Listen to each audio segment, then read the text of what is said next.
শুনছেন শুনছেন গল্প স্বল্প, শুধুমাত্র 100.1 FM গোল্ডে।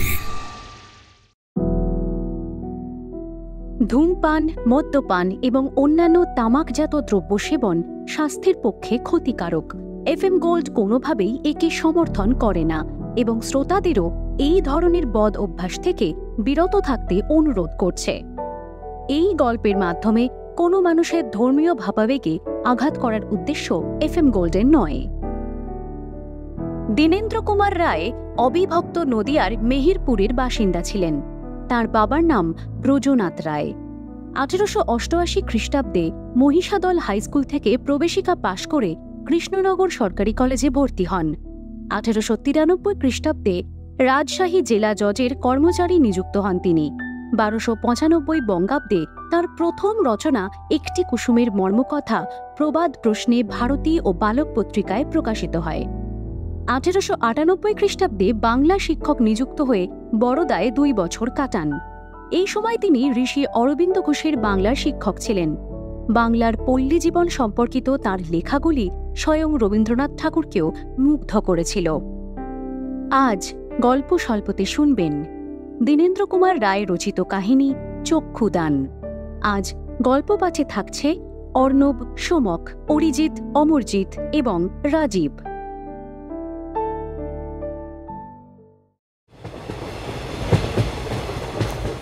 তিন বন্ধুতে বোম্বে যাচ্ছিলাম। সাল মনে নেই, তবে বেঙ্গল নাগপুর লাইন তখনও খোলা হয়নি এটুকু মনে আছে। মনে থাকবার একটা কারণ ঘটেছিল অবশ্য, সেই কথাই বলবো। আমরা জব্বলপুর হয়ে গ্রেট ইন্ডিয়ান পেনিনসুলার রেলপথে যাচ্ছিলাম। জব্বলপুর স্টেশনে যখন ইস্ট ইন্ডিয়া লাইনের ডাক গাড়ি থামল, তখন সন্ধ্যা বেশ ঘন হয়ে এসেছে। গাড়ির বাইরে তাকিয়ে দূরের বস্তু খুব একটা ভালো দেখা যায় না।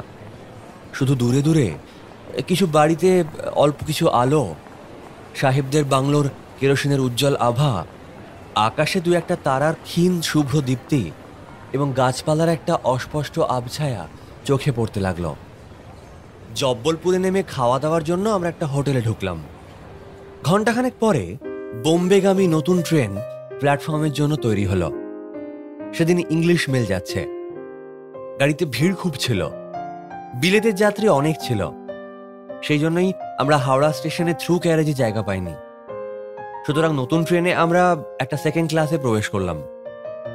আমরা মাত্র 3 জনই ওই কামরায় ছিলাম। ভাবলাম পথে আর ভিড় না বাড়লে রাত্রিটা বেশ সুখে ঘুমিয়ে কাটানো যাবে। যোগেন্দ্রনাথ বলল, আরে দিনের বেলায় তো অনেক ঘুমিয়েছ, এবার বেশি ঘুমিয়ে ঘুমিয়ে চোখ দুটো খারাপ হয়ে যাবে। চলো আর ঘুমিও না, এবার একটু দাবাটা খেলা যাক। এসো এসো এসো, 3 জনের তাসে তো আর সুবিধে নেই। আমি দাবা খেলা জানতাম না। হেসে বললাম, ওরা সে বলছে তো গোবিন্দ দাস, তোমরা তো জানো, তোমরা দুজনে দাবা খেলো, আমি একটু ঘুমোই বরং। যেমন কথা সেরকম কাজ। অবিলম্বে একটা পাতলা চাদর গায়ে দিয়ে আমি শুয়ে পড়লাম। যোগেন্দ্র আর বিজয় দাবা খেলা শুরু করলো। দুজনের উৎসাহসূচক বীরদর্প শুনতে শুনতে আমিও ঘুমিয়ে পড়লাম। একটা স্টেশনে এসে ঘুম ভেঙে গেল। তখনও সেই কিস্তিমাত চলছে। আমি উঠে বসে গাড়ির জানলা দিয়ে মাথা বের করে দেখলাম ল্যাম্পের গায়ের ওপর স্টেশনের নাম লেখা আছে ইটারসি। ইটারসি এই লাইনের একটা বড় জাংশন স্টেশন। গাড়ি ছাড়বার মুখে একটা ভারী জমকালো গোঁফওয়ালা জোয়ান সাহেব এসে আমাদের গাড়ির হাতল ধরে জিজ্ঞেস করলো, আচ্ছা, এই গাড়িতে কি আমার একটু জায়গা হতে পারে? কি ভদ্রলোক সাহেব! সাহেব লোক বাঙালির সঙ্গে এক গাড়িতে উঠবার সময় এরকম সৌজন্য প্রকাশ করেছে এখনো পর্যন্ত কোনো খবরের কাগজে কথা পড়িনি। বন্ধু বান্ধবের মুখেও শোনা যায় না খুব একটা। ভাবলাম লোকটা হয়তো সাবভ্রষ্ট। বললাম, হ্যাঁ নিশ্চয়ই হবে, আমরা এই গাড়িতে 3 জনই আছি মাত্র। সাহেব আমাদের কথা শুনে খুব খুশি হলো। আমাদের এক মুখ ধন্যবাদ ঢেলে গাড়িতে উঠে বসল। তার হাতে একটা গ্ল্যাডস্টোন ব্যাগ ছিল। একটা কালো লং কোটে দীর্ঘ দেহ ঢাকা ছিল, চোখে রঙিন চশমা আটা। রাত হয়ে গিয়েছিল, সুতরাং বুঝলাম না চশমার রং সবুজ না নীল। সাহেব গদির ওপর ব্যাগটা রেখে হেসে বলল, আপনারা 3 জনই দেখছি ইন্ডিয়ান। আপনাদের মধ্যে আমি একজন ইউরোপিয়ান এসে বোধহয় একটু অসুবিধে করলাম, তাই না? বন্ধুবর যোগেন্দ্রনাথ একেবারে গলে গেলেন। এমন হাসিতে বহুকাল থেকেই আমরা গলে আসছি। বিশেষত সাহেব আমাদের নেটিভ না বলে ইন্ডিয়ান বলল, এটা তো অল্প সৌভাগ্যের কথা নয়। বিগলিত যোগেন্দ্রনাথ বললেন, আপনাদের মতো ভদ্র ইংরেজের সঙ্গে ট্রাভেল করা তো ভারী কমফোর্টেবল।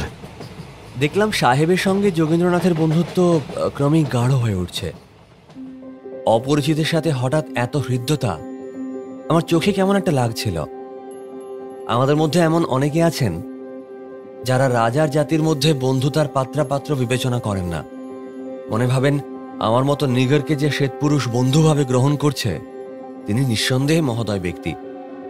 কিছুকাল পরে মহোদয় ব্যক্তির প্রকৃত রূপ বাইরে বের হয়ে পড়লে তখন আর তাদের আক্ষেপের সীমা থাকে না। যোগেন্দ্রনাথের কথা যেন ফুরোচ্ছেই না। তিনি সাহেবের কাছে ঘেঁষে বসলেন। সাহেবের মুখের ওপর গম্ভীর দৃষ্টি স্থাপন করে বললেন, সাহেব বেগুয়ার গার্ডেন, তুমি এটা ফ্ল্যাটারি মনে করো না। তোমার মতো ভদ্রলোক তোমাদের মধ্যে কিন্তু আমি বেশি দেখি। তোমাদের দেশের এই সকল লোক যদি আমাদের সঙ্গে না এইরকম ব্যবহার করতো তাহলে সত্যি বলছি সুখের একেবারে সীমা থাকতো না। আমরা ভারী নরম জাত গো।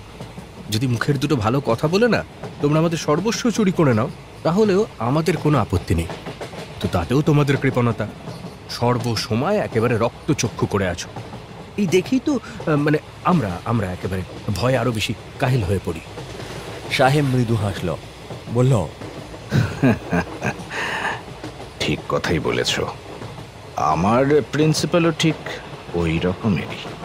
যোগেন্দ্রনাথ একটু থেমে জিজ্ঞাসার ভঙ্গিতে বললেন, আচ্ছা, সাহেব কি মিশনারি?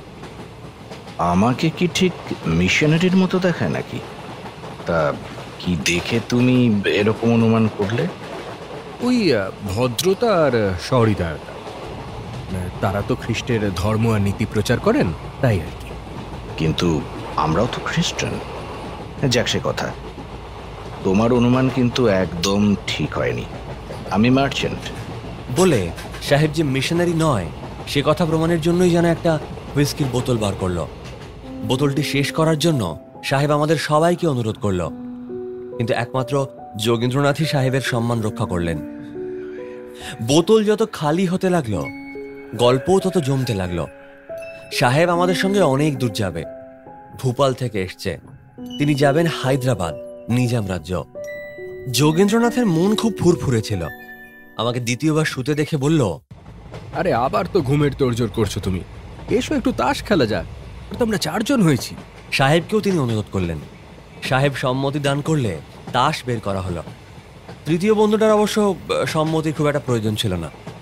খেলাতে বিজয়নাথের আলস্য বা অরুচি ছিল না। আমি বললাম, আচ্ছা রাতে কি ঘুমোতে হবে না? এ কি খেলার বাতিক বলো তো? যোগেন্দ্রনাথের স্ফূর্তি ক্রমেই বাড়ছিল। তিনি মাথা নেড়ে বললেন, আরে বলো কি দাদা, আমি কি এমনই বোকা নাকি? সঙ্গে 3 হাজার টাকার অলংকার। এই পথটার না বড় দুর্নাম রয়েছে। আজকে রাতটা আমাদের জেগেই কাটাতে হবে। উঠে পড়ো, উঠে পড়ো। বোম্বে কন্ট্রোলার অফিসে যোগেন্দ্রনাথের দাদা বড় চাকরি করতেন। বাড়ি থেকে ভাইয়ের বইয়ের অলংকারগুলো তিনি বোম্বে নিয়ে যাচ্ছিলেন। যোগেন্দ্রনাথের কথা শুনে আমি একটু অপ্রসন্নই হলাম। একটা অপরিচিত লোকের সামনে তার এই কথা প্রকাশ করা ঠিক হয়নি, কিন্তু তার কোনো দোষ ছিল না। তখন তার বুদ্ধির যে অবস্থা। আমি সাহেবের মুখের দিকে তাকালাম। মুখভাবের কোনো পরিবর্তন বুঝতে পারলাম না। আগেই বলেছি তার চোখে চশমা ছিল। প্রায় আধ ঘন্টা খেলার পর সাহেব বোতলটা থেকে শেষ হুইস্কি ধারা নিঃশেষিত করে যোগেন্দ্রনাথকে বলল, মাই ইয়াং ফ্রেন্ড, যদি আমি তোমায় কোনো অ্যাডভাইস দিই তবে সেটা তুমি আমার পক্ষে ইম্পর্টেন্স বলে গ্রহণ করো না। তোমার থেকে আমার 20 বছরের বেশি এক্সপিরিয়েন্স আছে। নিতান্ত মুরব্বিয়ানার সঙ্গে সাহেব কথাটা বলল। যোগেন্দ্রনাথ তর্কের ঝোঁক ছাড়তে না পেরে বলল, না না, বয়সের সঙ্গে সঙ্গে যে এক্সপিরিয়েন্স বাড়ে সব সময় কিন্তু এরকম দেখা যায় না। বরং সময় সময় আবার এক্সপিরিয়েন্স আর এই বয়সের মধ্যে একটা ইনভার্স রেশিও ঘটে। মানে বয়স যত বাড়তে থাকে বুদ্ধিতে ততই ঘুণ লাগে। তবে তোমাদের দেশের লোকের কথা আলাদা। ওদের তো আবার বুদ্ধি ওই ব্র্যান্ডি বিয়ারের মধ্যেই সেজেন করা। কমপ্লিমেন্টে সন্তুষ্ট হয়ে সাহেব বলল, তুমি কি মনে করো তোমার সঙ্গে ৩,০০০ টাকার গয়না আছে এ কথা একজন অপরিচিত লোকের সামনে প্রকাশ করা এটা কি উচিত হয়েছে? আমি যে চোর ডাকাত নই এ কথা কেমন করে জানলে? তুমি ডাকাত? না না সাহেব, তুমি আমাদের বিশেষ বন্ধু। 2 মিনিটের মধ্যে না মনের আমি পরিচয় পেয়ে গেছি। সে মন একেবারে পিওর, সিনসিয়ার। যোগেন্দ্রনাথ বিনা চেষ্টায় কতগুলো ইংরেজি বিশেষণ প্রয়োগ করে নিজের মানব চরিত্র অজ্ঞতার পরিচয় দিলেন। সাহেব বলল, মনের ভাব চোখে প্রতিফলিত হয়, কিন্তু আমার সেই চোখ তো ঢাকা। আমার মন বুঝেছ এটা কেমন করে বললে? আমার বিস্ময় উত্তর উত্তর বাড়তে লাগলো। সাহেবের সুরে কিন্তু বিদ্রুপ একটুও ছিল না। যোগেন্দ্রনাথ ভাবলেন সাহেব বিদ্রুপ করছেন। তিনি বললেন, সাহেব, তোমার যুক্তিটা কিন্তু অকাট্য। দেখো, আমরা 3 জন আছি, তাই আমাদের কথার শক্তিও যেমন, আমাদের নিজেদের শক্তিও খুব একটা কম নয়। আর আমরা 3 জনই না প্রত্যেক বছর কংগ্রেসের এই ডেলিগেটের যে কাজকর্ম সেগুলো ঠিকঠাকভাবে করি। তো এছাড়াও আমাদের যে 2 জন, একজন ইংরেজি আর একজন বাংলা খবরের কাগজের সম্পাদক। বুঝতেই পারছো আমাদের শক্তিটা কত। যোগেন্দ্রনাথ বোধহয় এর আগে প্রাণ খুলে এরকম করে কোনো সাহেবের সাথে কথা বলেননি। সাহেব বলল, তুমি বোধহয় আমার কথা বিশ্বাস করেছ। যাক, সঙ্গে কোনো অস্ত্র আছে? যোগেন্দ্রনাথ বলল, না না, অস্ত্র আমরা রাখিনি, আর রাখবই বা কি করে? তোমরা সাহেব কেবল ওই ছুরি, কাঁচি আর কোদাল এগুলোই তো ব্যবহারের মতো রেখেছ। না পিঠ বেচারাদের আবার ওই খুর নড়ুন, সেখানে মানুষের গলা কাটার সম্ভাবনা রয়েছে, কিন্তু তা সত্ত্বেও তাদের যে সেটা হাতিয়ার ব্যবহারের ক্ষমতা দিয়েছ, এইটা তোমাদের কম খ্রিস্টানি দয়া নয় কিন্তু। সাহেব বলল, তাহলে 3 জন আছি বলে এত লাফালাফি করছিলে কেন? আমার হাতে যদি রিভলভার থাকে তবে আমার যে ইচ্ছে তাতে কেমনভাবে বাধা দেবে? এখন যদি তোমাদের আক্রমণ করি তবে তো তোমাদের এই প্রতিরোধ করাটাই খুব কঠিন হয়ে যাবে। এর থেকে সঙ্গে যদি 2-1টা রিভলভার নিয়ে আসতে, তবে আপাতত ডাকাতের হাত থেকে রক্ষা পেতে। তারপর আইনের হাতে পড়ে না হয় কিছুদিন জেলে খাটতে। সাহেব নিশ্চয়ই রহস্য করছিল। আমি এবার বললাম, সাহেব, তোমার কথাগুলো কিন্তু বর্তমান আইনের প্রতি সম্মান প্রদর্শক নয়। আমরা হচ্ছে loyal subjects of her majesty the empress of India. সাহেব নিজের চশমাটা ঠিক করতে করতে আমাকে বললেন, সে কথা জানি। তোমাদের রাজভক্তিতে যে সন্দেহ করে তার ভেতর শয়তানের থেকেও নীচ। এর আগে আর কোন জাতি তোমাদের চোখের দৃষ্টি দিয়েছে বলো তো? তোমাদের কোনো দোষ নেই। আমি তোমাদের রাজভক্তির অভাবের কথা বলছি না, আত্মরক্ষার উপায়ের কথা বলছিলাম। আর বলছিলাম, লাইসেন্স নিয়েও অস্ত্র কাছে দেখো, কারণ টাকা পয়সা নিয়ে নিরস্ত্রভাবে বাইরে বেরোনোটা একটু বিপজ্জনক নয় কি? খেলা চলতে লাগলো। তখন রাত প্রায় 2টো বাজে। খেলতে খেলতে সাহেব হঠাৎ হাতের তাসগুলো গদির ওপর ফেলে উঠে দাঁড়ালো এবং গাড়ির দরজার কাছে দাঁড়ালো। আমরা তারই আকস্মিক ভাব পরিবর্তনের কারণ বুঝতে না পেরে 3 জনে একসঙ্গে তার প্রতি দৃষ্টি নিক্ষেপ করলাম। চোখের নিমেষে সাহেব এক জোড়া রিভলভার পকেট থেকে বের করে আমাদের দিকে উঁচু করে ধরল। রিভলভারে সারি সারি কার্টিজ পরানো। তখন মনের ভাব স্বাভাবিক থাকলে ভাবতে পারতাম যে হ্যাঁ, এতদিনে একটা উপন্যাসের নায়কতাগিরি করা গেল। কিন্তু তখন দুঃসময়। ভাবনা চিন্তা মাথার মধ্যেই বাঁশপাকার ধারণ করল। আমাদের অবাক ভাব দূর হবার আগেই সাহেব গম্ভীরভাবে বলল, বন্ধুগণ, আধ ঘন্টা আগে আমি তোমাদের যে উপদেশ দিয়েছি সেটা বোধহয় তোমাদের মনে আছে। তোমরা বুঝেছ নিরস্ত্রভাবে বাইরে বেরোনোর বিপদ অনেক, কিন্তু সে বিপদের গুরুত্ব না বুঝলে তোমাদের অভিজ্ঞতা সেরকম মূল্যবান হবে না। আজ বরং একটু মূল্য দিয়ে তোমাদেরকে সেই অভিজ্ঞতা কিনতে হবে। আমার কাছ থেকে না হয় সে অভিজ্ঞতা কিনে নাও তোমরা।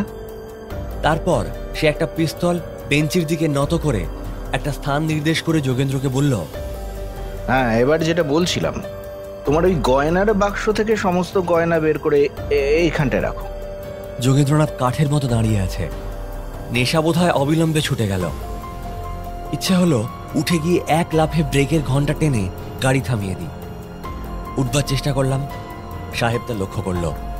তার চোখের আলোকবিম্বিত ঠুসি দুখানা আমার মুখের ওপর স্থাপিত হলো। আমার মাথার ওপর পিস্তল উদ্যত করে সে বলল, ইয়াং ম্যান, উঠেছ কি মরেছ? সাহেবের গলা ছিল গম্ভীর। বুঝতে পারলাম সাহেব যা বলল তা বাস্তবিক করে দেখাতে তার খুব একটা অসুবিধে হবে না, কিন্তু আমার মরতে অসুবিধে হবে। নিরস্ত্রভাবে বিনা চেষ্টায় পশুর মতো মরে জীবন ও মৃত্যু উভয় ব্যর্থ করার প্রবৃত্তি আমার হলো না। কাজেই না উঠে যেমন ছিলাম তেমনই বসে রইলাম। সাহেব হাঁকল।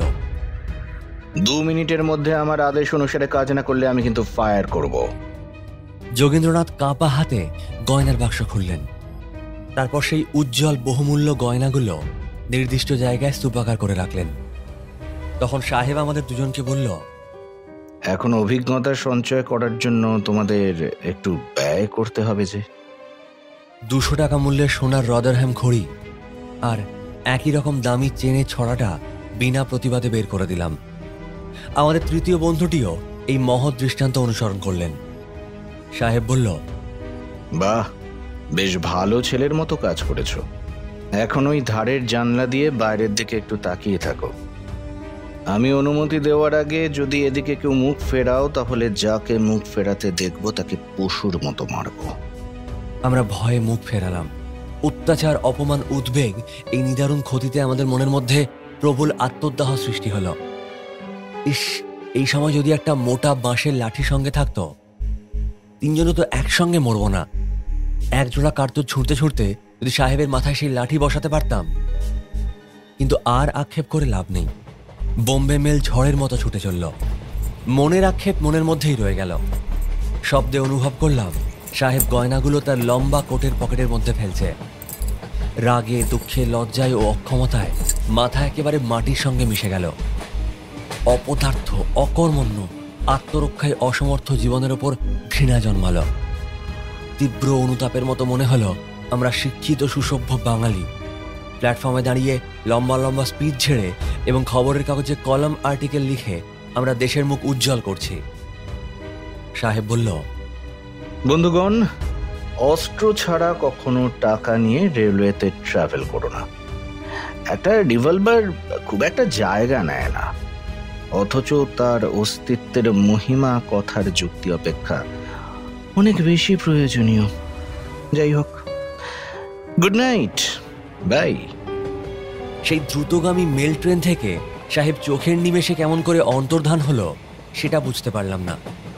তার ডাকাতির কৌশল অপেক্ষা তার পালানোর কৌশল খুব একটা কম বিস্ময়কর নয়। তার হঠাৎ এই তিরোধান একটা ভৌতিক ব্যাপারের মতো রহস্যময় মনে হতে লাগলো। সাহেব চলে গেলে আমরা এক লাফে এসে ব্রেকের সেই ঘন্টাটা টেনে 1 মিনিটের মধ্যে ট্রেন থামিয়ে ফেললাম। মিনিট 2 পরে গার্ড সাহেব বাঁ হাতে সবুজ আলো লণ্ঠন ঝুলিয়ে আমাদের গাড়ির পাশে এসে দাঁড়ালো। আমরা আগেই দরজা খুলে ফেলেছিলাম। গার্ড গাড়ির দরজা ধরে জিজ্ঞেস করলো, ওয়েল জেন্টলম্যান, ব্যাপার কি? আমরা তিনজনে একসঙ্গে এক নিঃশ্বাসে আমাদের সহযাত্রী সাহেবের কীর্তি কাহিনী বলতে লাগলাম।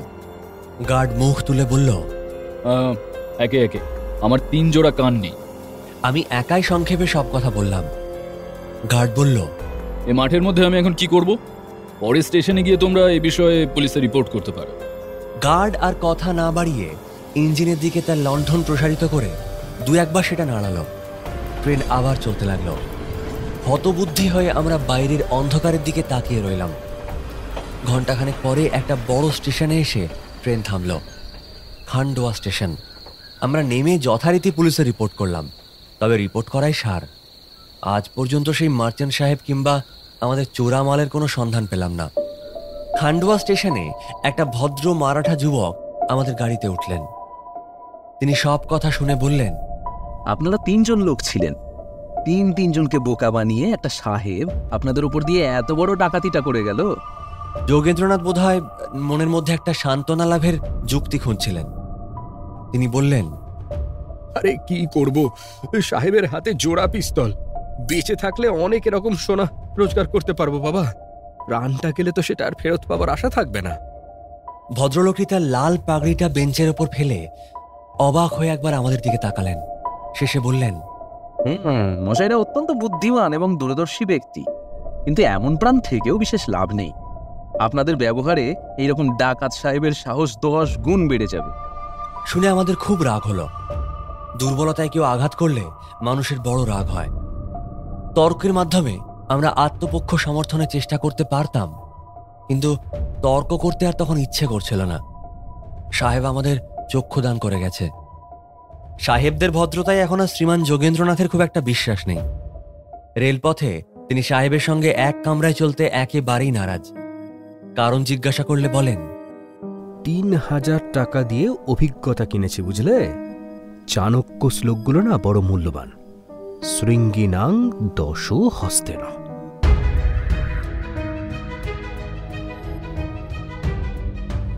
গল্প স্বল্পতে শুনলেন দীনেন্দ্র কুমার রায় রচিত কাহিনী চক্ষুদান। কথকের ভূমিকায় অর্ণব, সাহেব সোমক, যোগেন্দ্রনাথ অরিজিৎ, গড রাজীব, মারাঠা যুবক অমরজিৎ, সম্পাদনা রিয়া, আবহ অর্ণব, গল্পের সূত্রধার সৌমি, সমগ্র পরিকল্পনা শুভদা।